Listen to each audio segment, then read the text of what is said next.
A CNN exibe, a partir de amanhã, uma série de reportagens especiais sobre o 8 de janeiro de 2023. A data que entrou para a história como o dia em que a democracia brasileira foi colocada em xeque. Nós ouvimos personalidades políticas que foram vítimas dos ataques, com seus postos de trabalho totalmente depredados, e jornalistas que cobriram tudo de perto e viram o conflito na capital federal. Esse trabalho é resultado de entrevistas que eu, Jussara Soares e Thaís Arbex fizemos ao longo das últimas semanas. Leandro Magalhães entrevistou também o ex-presidente Jair Bolsonaro.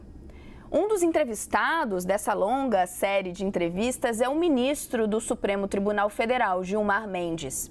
Ele falou sobre teorias conspiratórias que, segundo o ministro, ajudaram a chegar no 8 de janeiro. Vamos conferir. Eu tive, como todos sabem, frequentes diálogos com o presidente Bolsonaro e sempre tentava ser construtivo, tirar todas aquelas teorias conspiratórias que eu imagino que eram alimentadas até por esses próceres e pessoas mais próximas. E eu sempre dizia que não havia nenhum intuito de conspiração por parte do tribunal. Mas toda hora o Bolsonaro falava que tinha o seu próprio SNI, não é? E eu sempre tentei demovê-lo dessas ideias, mostrando que o tribunal atuava de maneira institucional. Mas esse chamado pensamento conspiratório era muito presente no seu entorno e acabava por, de alguma forma, contaminá-lo. E, obviamente, que ele foi tomando essas medidas que nós vimos aí ao longo do tempo, esse diálogo direto com o povo, o próprio dístico que cantavam nessas manifestações, Supremo é o povo, né? Era um pouco uma resposta. O povo era aquilo que estava gritando lá na rua, né? Pouco importava quantos fossem. E nós, então, tivemos, acho que muitos atos preparatórios. Eu diria, os 2 7 de setembro de 21 e 22, nós tivemos essas invasões dos quartéis, essas manifestações que foram toleradas, grande erro, coisa grave. Não se faz manifestação em frente de quartéis, como não se faz manifestação em frente de hospitais, por razões diferentes. Então, isso foi tolerado.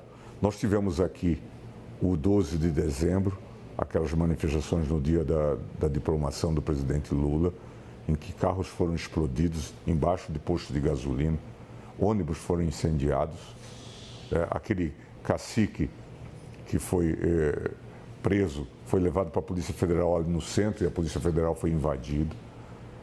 Depois tivemos o episódio do aeroporto, em que colocaram num caminhão tanque com gasolina, colocaram uma bomba. Quer dizer, tudo uma gestação de um processo de terrorismo e de crise. O ministro Gilmar Mendes também comentou a postura do ex-presidente Jair Bolsonaro, que não passou a faixa presidencial a Luiz Inácio Lula da Silva no dia 1º de janeiro de 2023. Para o ministro, esse fato contribuiu sim para inflar o ódio que culminou nos atos golpistas do dia 8. Dá uma olhada. Embora o sistema político tenha reconhecido, por seus representantes mais altaneiros, aí, o presidente do Senado e o presidente da Câmara,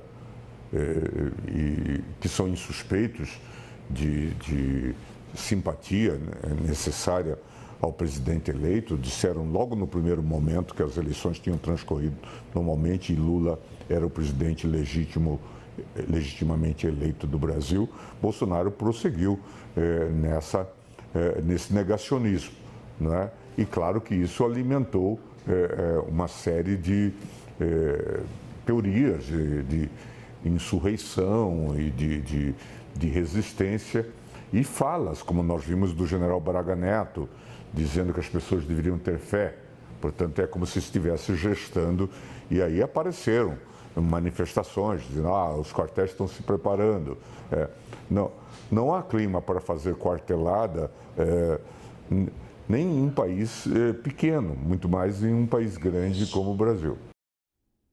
Questionado se um possível 8 de janeiro pode se repetir no Brasil, o ministro falou que é preciso algo mais além do respeito mútuo entre os poderes. Vamos ouvir. A primeira pergunta que eu continuo a fazer é o que nós fizemos para chegarmos até esse ponto? E a segunda pergunta é o que devemos fazer para evitar que isso se repita?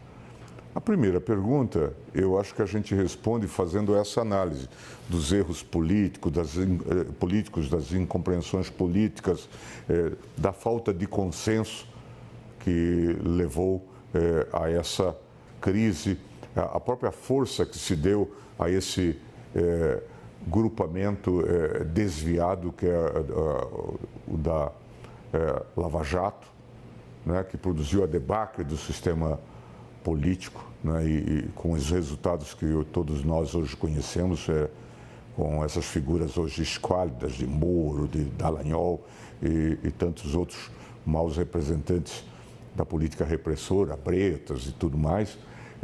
Mas aí temos também que nos perguntar o que fazer para evitar que isso se repita. E aqui eu acho que nós estamos falhando um pouco. Não basta só essa normalidade que nós estamos vivendo, de respeito recíproco aos poderes e de reconhecimento de uma ambiência de fato democrática, como eu apontei. O que fazer, por exemplo, no que diz respeito ao papel dos militares? Que papel eles jogaram nessa questão? E o que se tem que reformar? A questão da segurança pública, o papel das polícias. Que, desde o início do governo Bolsonaro havia essa assombração. Pode vir um golpe, como já ocorreu na Bolívia, em que isso não vem das Forças Armadas, mas vem da polícia, por sua omissão, fazendo com que uma GLO seja imperiosa e tudo mais. Nós precisamos discutir isso. A série especial de 5 reportagens será exibida no Prime Time a partir de segunda-feira, dia 8, amanhã. No sábado, dia 13, o documentário Ataque aos Poderes, um breaking news que abalou a política brasileira, será exibido às 6h30 da tarde. Todo esse trabalho, que contou com as entrevistas que eu, Jussara Soares e Thaís Arbex conduzimos ao longo das últimas semanas, tem coordenação e edição de Igor Peixoto e também de Márcio Strumiello.